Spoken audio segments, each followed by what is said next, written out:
اپنے دیکھنے اور سننے والوں کو خالد مصطفیٰ کا سلام۔ آج 5th جنریشن وار کے موضوع پر آپ سے بات کرنا چاہوں گا۔ 5th جنریشن وار کی تعریف کچھ یوں کی جا سکتی ہے کہ دشمن ملک کے خلاف غیر فوجی کارروائی کے ذریعے اسے نقصان پہنچایا جائے، معاشرے کو ریاست کے خلاف بھڑکانے کے لیے سوشل انجینئرنگ کے ذریعے عوام اور فوج کے درمیان فاصلے پیدا کیے جائیں، دشمن ملک کے معاشرے میں زیادہ سے زیادہ جھوٹ پھیلایا جائے، سوشل میڈیا کے ذریعے دشمن ملک کی عوام کو اس ملک کی فوج اور فوجی اداروں کے خلاف بھڑکایا جائے، نفرت پھیلائی جائے، دشمن ملک پر سائبر حملے کیے جائیں، اور اس سلسلے میں آرٹیفیشل انٹیلیجنس کا استعمال کیا جاتا ہے۔ اس سلسلے میں ہمارے سامنے جن ممالک کی مثال ہے کہ جو اس 5th جنریشن وار کا شکار ہوئے، اس میں عراق، لیبیا، مصر اور شام کے ممالک شامل ہیں۔ ہم اگر پاکستان کے موجودہ حالات پر نظر ڈالیں تو یہ اندازہ ہوتا ہے کہ ہم بھی 5th جنریشن وار کا شکار ہو چکے ہیں۔ ہمارا ملک گزشتہ 2-3 سالوں سے اس 5th جنریشن وار کا شکار ہے۔ دشمن ملک نے اس سلسلے میں ہمارے کچھ سیاستدانوں کو استعمال کیا اور وہ پوری طرح دشمن کی چال میں آ گئے اور نہایت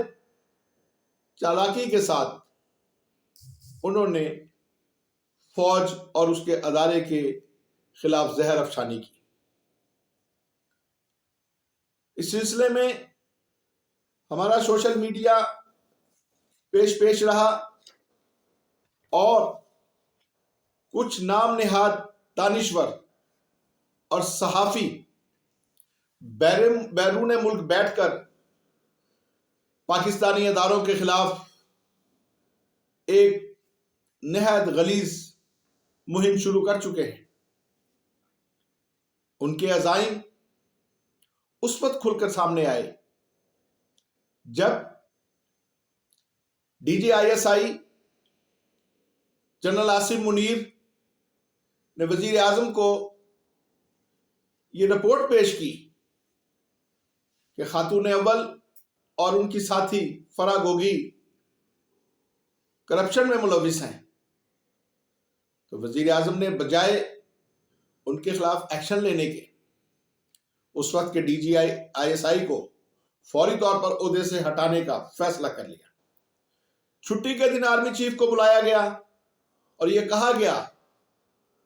کہ DGISI has crossed the line، ان کو فوری طور پر ریموو کیا جائے، اور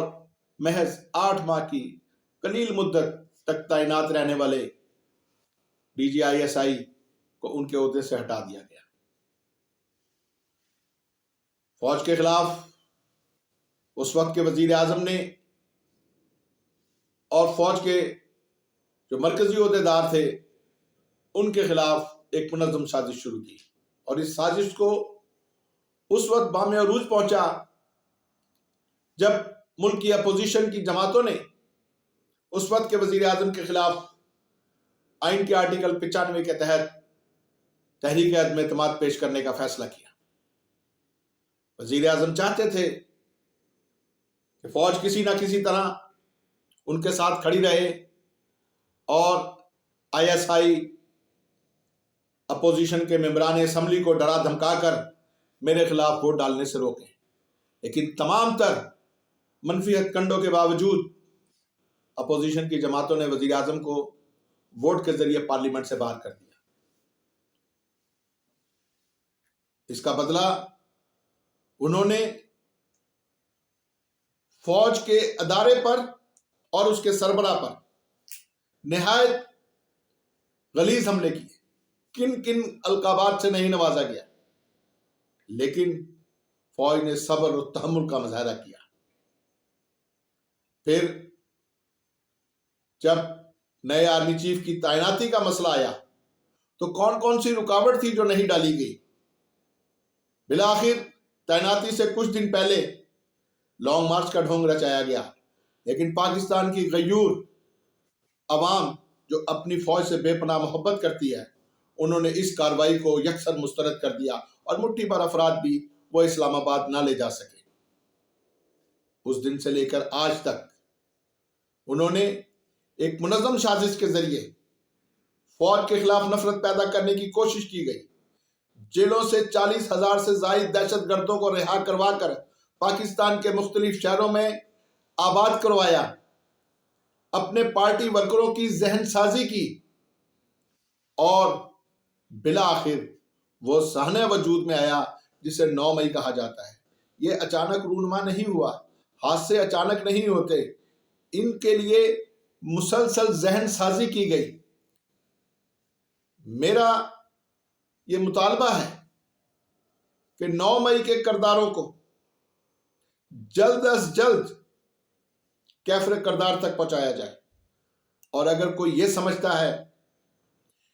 کہ یہ ادارہ یا فوج شاید کچھ عرصے کے بعد اس سانحے کو بھول جائے گی تو وہ احمقوں کی جنت میں رہتے ہیں۔ 9 مئی کا سانحہ پاکستان کی مسلح افواج اور اس کے ادارے میں بغاوت کروانے کی سازش تھی، جسے پاکستان کی مسلح افواج نے اپنی عوام کی مدد سے ناکام بنایا۔ لہذا جلد از جلد قانونی کارروائی مکمل کرتے ہوئے، فوری سماعت کرتے ہوئے، روزانہ کی بنیاد پر سماعت کرتے ہوئے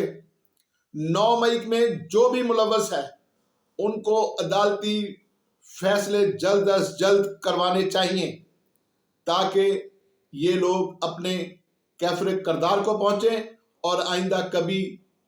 ہمارا کوئی دشمن ایسی جرت یا جسارت نہ کر پائے کہ پاکستان کی عوام اور فوج کو آمنے سامنے کھڑا کرے۔